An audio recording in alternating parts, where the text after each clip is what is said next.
barangkali bisa keluh kesahnya disampaikan ke kami. Betul. Seperti apa, karena kalau kita lihat di videonya kan hanya sebatas Betul. melihat gitu Iya, saja. iya. Itu Pak. Nah, Silakan Pak Cica. baiklah ya. Dan ini terima kasih sekali, memang saya mengharapkan dari dulu seperti ini. Ya, Ada yang menemui saya gitu kan. ya, Soalnya bukan apa-apa, saya sudah benar-benar ya dari dulu sudah banyak tekanan ya. Awal saya datang ke Sukabumi ini sudah mendapatkan tekanan yang luar biasa. ya. Waktu itu saya pertama datang ke Penyalindung, tugas Penyalindung. Nah, kalau bisa direkam lah.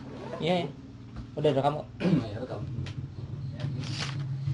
Nah, waktu saya datang ke sini tugas awal di Penyalindung itu, teman-teman itu sudah Kurang kelihatan lebih. gak senang gitu. Tahun berapa itu? Tahun 97. Biasanya ya. Tahun 97. Iya.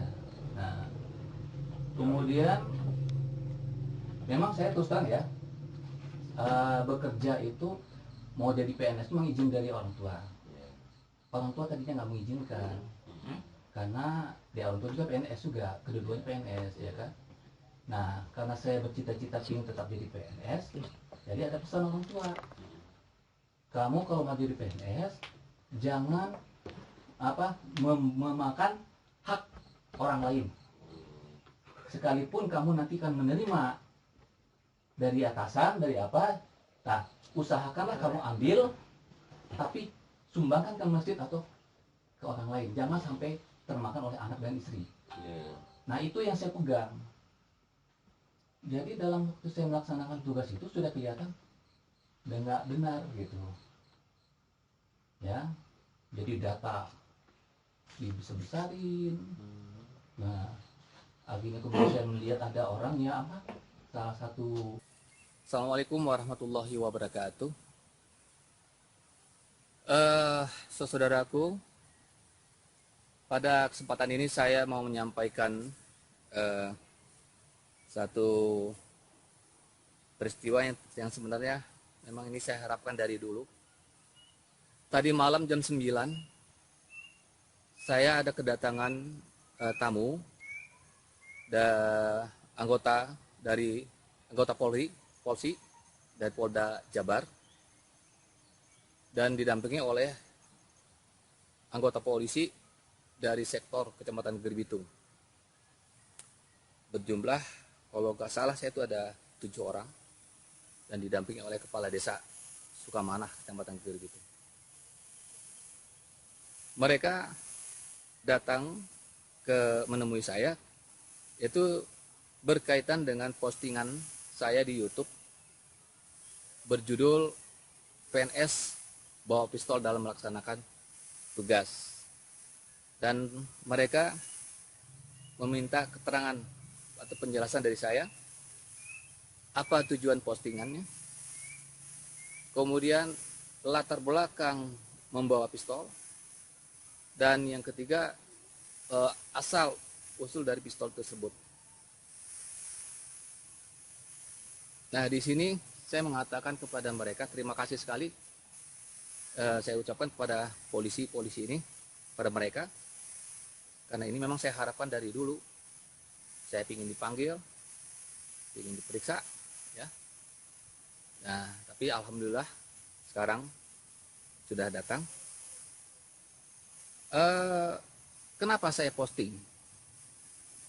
Ini adalah salah satu strategi saya atau cara saya melakukan pengaduan untuk menuntut proses hukum atas pembulian terhadap saya, ya, yang selama belasan tahun, dari tahun 97. Bayangkan, cukup lama, sampai tahun 2019, dan saya ambil sikap untuk saya tidak sanggup lagi melaksanakan tugas sebagai aparatur negara, sebagai ASN, karena banyak pembulian, ya, yang berdampak kepada korban jiwa orang tua saya, rumah tangga yang tidak bisa diselamatkan lagi, karir saya, karena saya mendapat tekanan dan ancaman-ancaman seperti terutama ancaman pembunuhan, terancam diracuni saya, ancaman premanisme itu di kantor. Mau gimana saya bisa kerja? Nah, ini kan ibarat saya itu kayak seperti seekor anjing peliharaan kan. Di mana anjing peliharaan kita itu kita kasih makanan, lepehan atau sisa makanan dapur, sementara induknya kita tendang karena jorok, sakit, kita usir. Anak anjing tersebut tetap aja dia makan. Nggak peduli induknya itu menjadi korban. Nah setelah itu dia diperintahkan untuk menjaga rumah. Ini kan sama ibaratnya saya diminta tetap kerja, tapi dalam keadaan tekanan, ancaman segala macam, itu ibarat seperti kayak seekor anjing dong. Nah ini, tapi saya nggak jelaskan itu, saya menjelaskan kenapa saya posting. Karena pengaduan saya selama ini ke presiden, mulai dari tingkat bupati, gubernur, tembusan ke gubernur, ke presiden, ke menteri keuangan, ke menteri lah gitu, kemudian ke Kapolri, DPR RI, itu tidak ada tanggapan. Ya, jadi saya simpulkan aja ini, bahwa surat pengaduan saya ini dalam rangka menutup proses hukum atas pembulian terhadap saya selama belasan tahun ini tidak sampai kepada presiden, Kapolri, atau ke DPR, atau kepada Polda Jabar, kepada bupati segala macam lah, gubernur. Jadi tidak sampai. Nah, salah satu cara strategi saya yaitu saya melakukan postingan dengan harapan viral. Kalau sudah viral, biar bagaimanapun pasti nyampe ke presiden, ke Kapolri, ke Polda Jabar, dan sebagainya lah. Ya, komponen-komponen yang berkompeten di dalam melakukan penyelesaian kasus yang menimpa saya ini. Alhamdulillah viral. Dan dampak dari viral itu, saya akhirnya diminta keterangan dari kepolisian Polda Jabar. Nah, itu saya jelas latar belakang kenapa saya posting itu hanya semata-mata tujuan saya adalah untuk supaya pengaduan saya ini nyampe kepada aparat hukum atau kepada presiden yang bisa memerintahkan untuk diproses hukum tentang mengenai kasus pembulian terhadap saya ini. Itulah yang menyebabkan tujuan saya memposting YouTube tersebut. Ya. Kemudian latar belakang kenapa saya membawa pistol dalam melaksanakan tugas. Nah, itu karena ada pembulian. Terus-terusan pembulian saya. Dan ini yang tahun 97 sampai 99 itu ada unsur rasis. Saya pendatang. Lalu saya dipaksa harus menikah dengan perempuan yang mereka jodohkan. Sampai dipiting leher saya. Akhirnya saya menyerah, cari aman. Tapi dalam pernikahan ternyata banyak sekali permasalahan dengan keluarga, istri dan keluarga. Yang membuat saya kecewa. Bahkan saya sempat diserang oleh preman yang nggak saya kenal di halaman rumah mertua, dan mertua istri dan keluarganya, ada kakak ipar, membiarkan. Kemudian saya mendapat ancaman-ancaman yang lain dan teror-teror dia banyak, panjang segitu. Dan itu saya jelaskan satu persatu ke polisi tersebut. Itu latar belakang saya menggunakan pistol karena cari aman untuk jaga-jaga. Memang pistol ini tidak menggunakan surat izin. Kemudian saya menjelaskan juga asal usul dari pistol tersebut. Dan bisa lah ditanyakan, tapi tidak perlu saya sampaikan ini. Nah, alhamdulillah mereka mengerti apa yang saya sampaikan itu, dan sudah cukup katanya keterangan dari saya. Ya. Kemudian mereka ini meminta supaya YouTube saya itu, postingan saya itu ditutup. Ya. Dan saya setuju, saya akan tutup. Tapi yang menjadi pertanyaan saya, apakah setelah saya tutup postingan saya ini, proses hukum pembulian terhadap saya selama belasan tahun yang menyebabkan orang tua saya jadi korban, karir saya hancur, orang berumah tangga saya tidak bisa diselamatkan, anak saya pendidikannya juga terancam, di mana saya hanya baru mampu membayar uang kuliah 500.000 dari 5 juta. Ini akan adakah nanti proses selanjutnya atau proses hukum?